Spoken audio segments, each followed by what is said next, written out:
அனைவருக்கும் வணக்கம். என் பேர் யோகஸ்ரீ கோமதிமா. நான் ஈரோட்டில் புவி வானவில் ஜோதிட ஆராய்ச்சி மையம் வச்சிருக்கேன். இப்போ பார்த்தீங்க அப்படின்னா மாந்தி பகவானை பற்றி இந்த பதிவில் பார்த்துட்டு இருக்கோம்.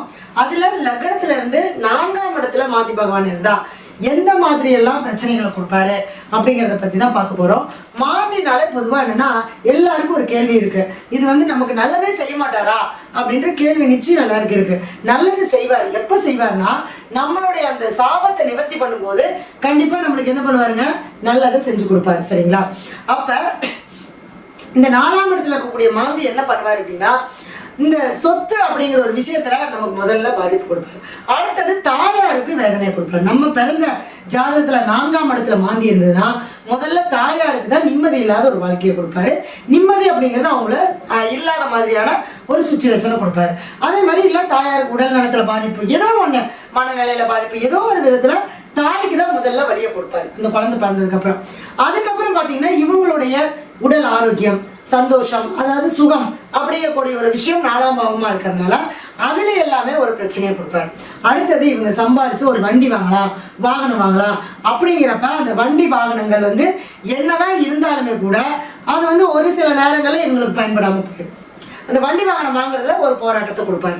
அதே மாதிரி மீறி வாங்கினாலுமே அப்பப்போ அது விபத்துக்குள்ளாகிறது அல்லது அதே ஏதோ ஒரு விஷயத்துல அந்த வண்டிக்கு நம்ம செலவு பண்ணிட்டே இருக்கிற மாதிரியான விஷயங்களை கொடுப்பாரு. அடுத்தது எப்போ எதில் கை வைப்பாருன்னா சுய சொத்து, அடுத்தது வீடு.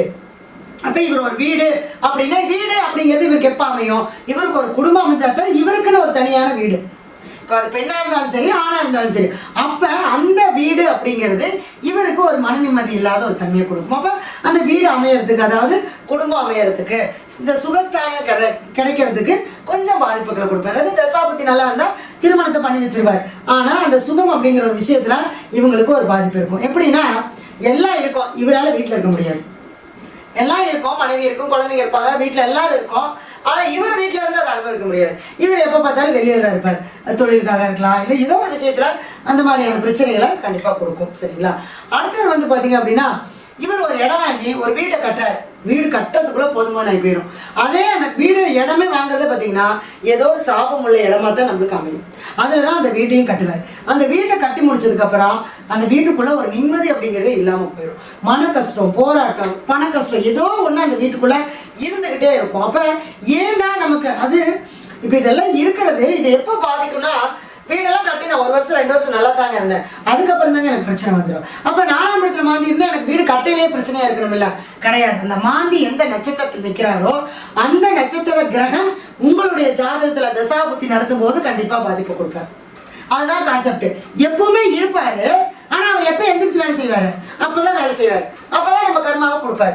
அப்ப இதுக்கு நம்ம என்ன பண்ணணும்னா அவங்களுடைய சுய ஜாதகத்தை ஆய்வு பண்ணி மாந்தி நிற்கக்கூடிய நட்சத்திரம் அது என்ன சாபம் வாங்கியிருக்கு அப்படிங்கிறத பார்த்துட்டு நமக்கு என்ன பண்ணணும்னா இந்த மாந்தி சாபத்தை நம்ம நிவர்த்தி பண்ணணும். இப்ப நான் பொதுவா ஒரு காமனா ஒரு விஷயம் சொல்றேன், அதை முதல்ல நீங்க செஞ்சீங்கன்னா தான் நம்மளுடைய கர்மாவை தீர்க்கறதுக்காவது ஒரு வழி பிறக்கும், நமக்கு ஒரு நல்ல ஒரு வழிகாட்டுதலாவது நமக்கு கிடைக்கும். சரிங்களா? இப்போ என்ன பண்ணணும் அப்படின்னு கேட்டீங்கன்னா அதாவது ஒரு மயானத்துக்கு, ஒரு இடுகாட்டுக்கு நீங்க போயிட்டு இந்த மாந்தி என்ன நட்சத்திரத்தில் நிற்குதோ அந்த நட்சத்திரத்தன்னைக்கு இங்க 4ஆம் பாவமா இருக்கிறதுனால உங்களுடைய அம்மாவை கூட்டிட்டு போங்க. ஏன்னா 4ஆம் மாந்தி இருந்து இது தாய் வழியில கர்ம வினைன்னு சொல்லுவோம்.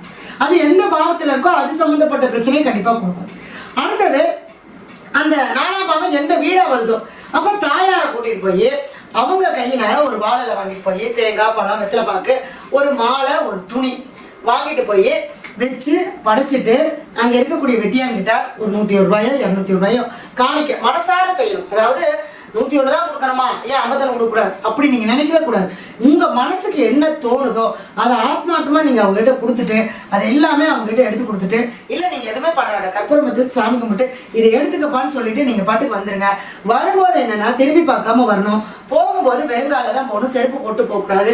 உங்களுடைய பாதம் அந்த இடத்துல முழுசா படணும், உங்களுடைய கை 2 கையும் அந்த மண்ணில் படணும் தொட்டு கும்பிடும் போது.